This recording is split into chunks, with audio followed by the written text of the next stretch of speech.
Pada era ekonomi modern terkini, banyak isu yang terkait dengan lingkungan dan memberikan efek langsung terhadap lingkungan sekitarnya, seperti isu global warming, ekoefisiensi, dan isu kerusakan lingkungan lainnya akibat dampak kegiatan industri.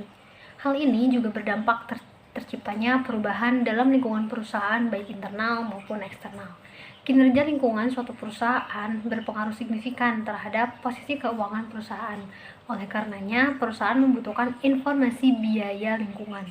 Dan pada kenyataannya, semakin banyak perusahaan menganggap manajemen biaya lingkungan menjadi permasalahan utama dan penting dalam pertimbangan keputusan manajemen. Halo, nama saya Putri Puspitasari dari kelas manajemen 21F. Kali ini saya akan membahas mengenai pentingnya mengukur biaya lingkungan, menjelaskan bagaimana biaya lingkungan dibebankan pada produk dan proses, menjelaskan model penilaian biaya siklus hidup dan perbandingan yang nyata antara aktivitas dan pengendalian lingkungan berbasis strategi. Yang pertama ada mengukur biaya lingkungan. Tuntutan kebutuhan akan kinerja lingkungan perusahaan yang semakin besar menjadi dasar pentingnya informasi biaya lingkungan. Ditambah lagi dengan meningkatnya peraturan tentang lingkungan dan syaratnya yang semakin ketat, sehingga pelanggaran yang dilakukan akan menyebabkan perusahaan dihukum dengan denda dalam jumlah besar. Dengan adanya peraturan di bidang lingkungan ini menjadi titik awal dikembangkannya konsep yang bermanfaat untuk memperoleh solusi bagi berbagai tujuan bisnis perusahaan dan penyelesaian atas permasalahan lingkungan yang dikenal dengan koefisiensi. Pada dasarnya, konsep ekoefisiensi menunjukkan suatu kondisi di mana suatu perusahaan dapat menghasilkan barang atau jasa yang memberikan manfaat lebih besar sekaligus secara bersamaan mengurangi efek negatif dari lingkungan, konsumsi atas sumber daya, serta biaya. Ekoefisiensi terjadi ketika usaha peningkatan efisiensi berasal dari peningkatan terhadap kinerja lingkungan. Peningkatan efisiensi tersebut terdiri dari beberapa penyebab dan insentif berikut ini. Yang pertama yaitu pelanggan menuntut produk-produk yang lebih bersih. Yang kedua, karyawannya lebih baik dan produktif. Yang ketiga, bertanggung jawab atas lingkungan. Yang keempat, kinerja lingkungan yang lebih baik dan dapat menghasilkan manfaat sosial yang signifikan. Yang kelima, berfokus dalam peningkatan kinerja lingkungannya. Dan yang keenam yaitu mengurangi biaya-biaya lingkungan dan terciptanya berbagai keunggulan yang kompetitif. Manajemen biaya yang efektif akan menghasilkan penghematan atau pengurangan biaya. Hal ini akan tercapai jika perusahaan mengetahui informasi biaya-biaya lingkungan. Oleh karena itu, biaya lingkungan perlu didefinisikan, diukur, diklasifikasikan, dan ditetapkan untuk berbagai tahapan proses dan produk serta objek biaya-biaya lainnya. Penentuan biaya lingkungan merupakan langkah awal yang dilakukan sebuah informasi mengenai biaya-biaya lingkungan diberikan kepada pihak manajemen. Pendekatan yang digunakan adalah model biaya kualitas lingkungan total. Penggunaan model biaya kualitas lingkungan total ini kondisi idealnya adalah 0 kerusakan lingkungan atau dianalogikan dengan kondisi 0 cacat dari total manajemen kualitas.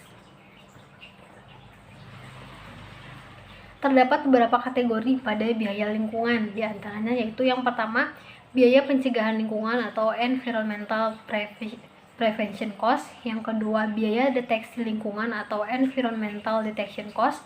Yang ketiga, biaya kegagalan internal lingkungan atau environmental internal failure cost. Dan yang keempat yaitu biaya kegagalan eksternal lingkungan atau environmental external failure cost.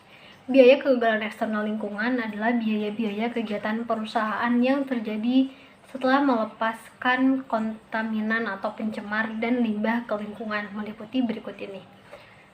Yang pertama ada biaya kegagalan eksternal yang direalisasi atau external failure cost.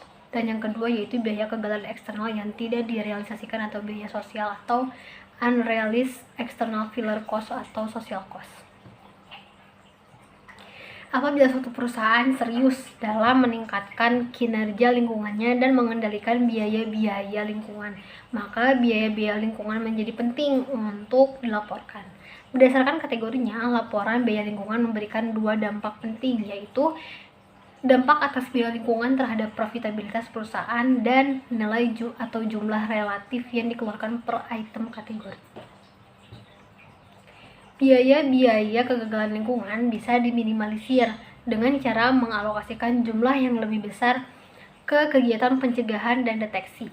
Hal tersebut memungkinkan model pengurangan biaya lingkungan akan sama dengan perilaku model biaya kualitas total, yang artinya biaya lingkungan akan dicapai pada titik yang terendah atau titik kerusakannya nol, sama halnya seperti titik cacat nol untuk model biaya kualitas total. Berikut adalah contoh sederhana laporan biaya lingkungan suatu perusahaan. Selanjutnya yang kedua ada membebankan biaya lingkungan. Pada saat perusahaan ingin menentukan pembebanan biaya lingkungan ke produk dan proses, maka hal yang perlu menjadi pertimbangan yaitu biaya produk lingkungan dan penetapan biaya lingkungan berbasis fungsional atau berbasis aktivitas. Jika perusahaan secara tepat memperhitungkan pembebanan biaya lingkungan ini, maka profitabilitas suatu produk dapat diketahui. Di samping itu, akan membuka peluang bagi perusahaan untuk melakukan desain ulang produk, efisiensi ekonomi, dan kinerja lingkungan. Pada sistem akuntansi biaya lingkungan sering tersembunyi ke dalam biaya overhead perusahaan. Oleh karena itu, biaya lingkungan harus dipisahkan tersendiri dan dimasukkan ke dalam kumpulan biaya lingkungan. Tarif biaya lingkungan berbasis fungsi untuk produk individual ditetapkan dengan menggunakan penggerak tingkat unit atau unit level driver, misal jam kerja langsung atau jam mesin, dan dibebankan ke masing-masing produk berdasarkan pemakaian jam kerja atau jam mesin. Pendekatan ini cocok digunakan pada produk yang relatif homogen atau sama. Untuk perusahaan yang menghasilkan berbagai variasi produk, pendekatan berbasis aktivitas ini lebih sesuai. Penetapan biaya berbasis aktivitas dikalkulasikan dengan cara melakukan pembebanan biaya pada aktivitas-aktivitas lingkungan dan selanjutnya dihitung berapa tarif aktivitasnya. Selanjutnya yang ketiga ada penilaian biaya siklus hidup atau life cycle. Penilaian siklus hidup akan meningkatkan penatagunaan suatu produk. Karena penilaian siklus hidup dapat menunjukkan konsekuensi lingkungan suatu produk sepanjang life cycle-nya, memungkinkan berpeluang dalam menghasilkan perbaikan di lingkungan perusahaan. Terdapat 4 tahapan siklus hidup produk yang terdiri dari 1. Ekstraksi sumber daya, yang kedua pembuatan produk, yang ketiga penggunaan produk, yang keempat daur ulang dan pembuangan. Bagian siklus hidup produk yang jarang disebutkan adalah pengemasan produk. Berikut ini 3 tahapan formal penilaian atas siklus hidup produk, yaitu analisis persediaan atau inventory analisis, yang kedua analisis dampak atau impact analisis, dan yang ketiga adalah analisis perbaikan atau improvement analisis. Selanjutnya yang keempat ada akuntansi pertanggungjawaban lingkungan berbasis strategi.